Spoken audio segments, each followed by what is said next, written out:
for this Warriors team. His versatility on both ends of the floor really helped the Warriors win a championship, being able to guard multiple positions, rebounding, knocking down open shots, and creating his own shots. So he's definitely missed. And even to relate it to what the Warriors are going through right now, he really shone in the middle of the season when the Warriors had a lot of guys out of the lineup. He really came in, was that stabilizing force. He's a guy that showed you he can do a lot. He can pass, he can play make, he can score, really rebound because of that length. He was huge for that Warriors team, and really just an example of what it is to be a great role player and a great teammate for this Warriors organization. And now he's a champion chilling in Canada with the Raptors here. All right, TJD, he's at the podium. Trayce, how would you describe just the vibe after a game like this, and just, you know, you personally, and also just in the locker room in general?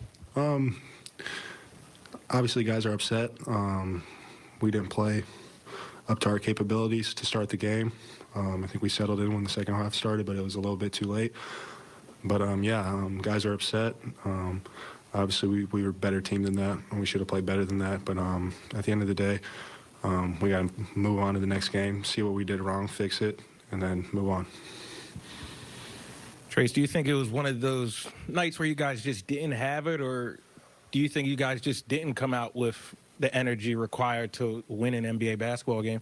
I wouldn't say that we didn't have it, because I felt like in the second half we definitely put a little run together. But at the same time, Coach told us after the game this is really the first time where we really just got punched in the mouth and a real goose egg, I would say.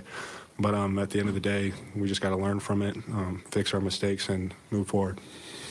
What do you feel like is, the biggest reason this team should continue to have optimism right now? And is Draymond's return a big part of that? Draymond is going to be a huge piece for us, especially on the defensive end of the floor. I feel like he's one of the connectors. He's a huge talker.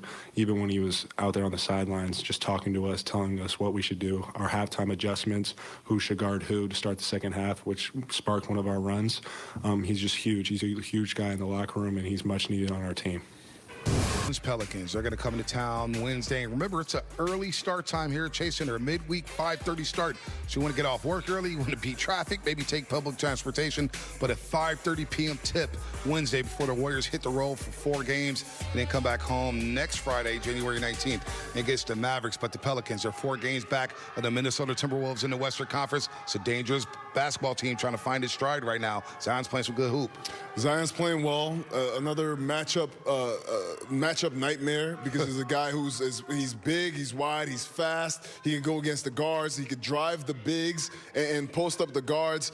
This is a guy who's going to present a big challenge for the Golden State Warriors. Another step for Jonathan Kuminga to take next game defensively. Warriors got to figure it out. They got a few days off, getting in that film room, getting on the practice floor, because like you mentioned, all the things that the Pelicans do, they have to be prepared. Yeah, no doubt. Pelicans playing good ball. The Warriors got to figure it out. They've already guaranteed themselves a below 500 record on a 7-game homestand. We're going to hear from Klay Thompson on Dubs Talk Live. Maybe Klay said that on Dubs Talk Live with